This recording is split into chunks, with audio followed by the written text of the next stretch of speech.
The sixth commandment is so universally accepted that it really should go without saying, but it doesn't, and for good reason.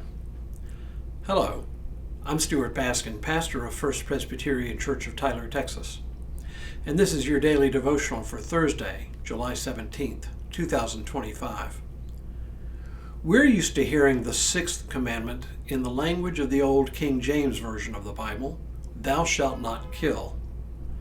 But does the commandment rule out all forms of killing, or is it more specific than that? The sixth commandment is one of the shortest commandments. In Hebrew, it is just 2 words. No hemming or hawing, no explanations, just straight to the point and seemingly without wiggle room. But if the commandment is a blanket prohibition of taking human life in any form, then why is there so much killing in the Bible? Not just in war, but in the laws of the Old Testament, they even include capital punishment for certain offenses, though we moderns cringe at some of the offenses that deserved capital punishment.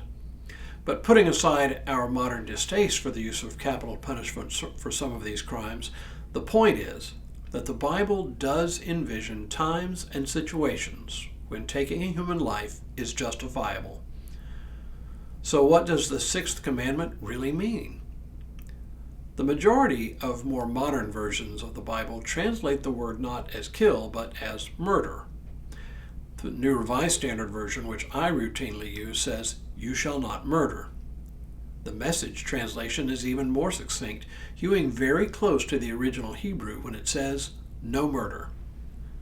The root idea here is consistent with the commandments to keep Sabbath and to honor one's elders.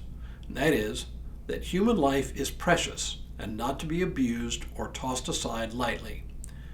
But it does not mean that taking a human life is never justified, or at any rate, one cannot simply stretch this commandment to prohibit any form of taking of human life.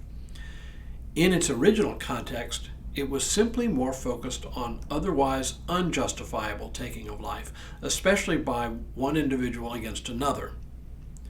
One can certainly build a case that any taking of human life is wrong, but not on the basis of the commandment alone. Which begs the question, of course, when is taking the life of another justifiable and when is it not? Legal codes have struggled mightily over the centuries with that one. Many, if not most legal codes, recognize shades of difference in the taking of human life.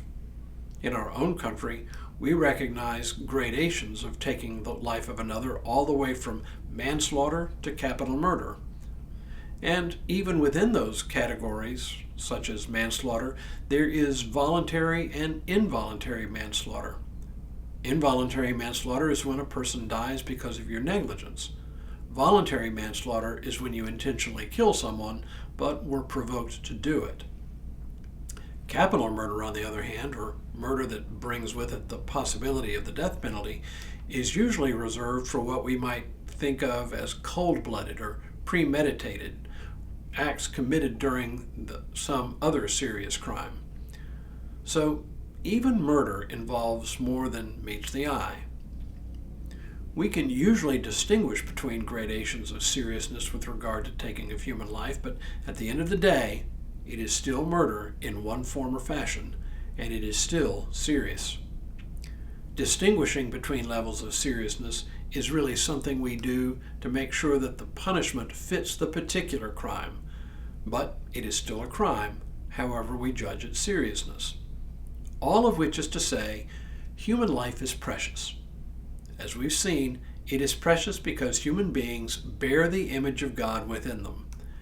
And even sin, no matter how heinous, does not fully erase God's image within us.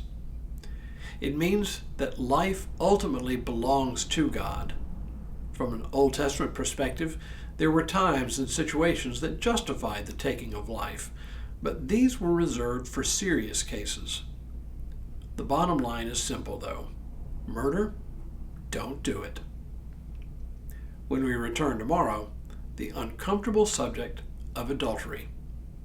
But for now, may God continue to bless you and keep you in all that you do this day and in all the days ahead.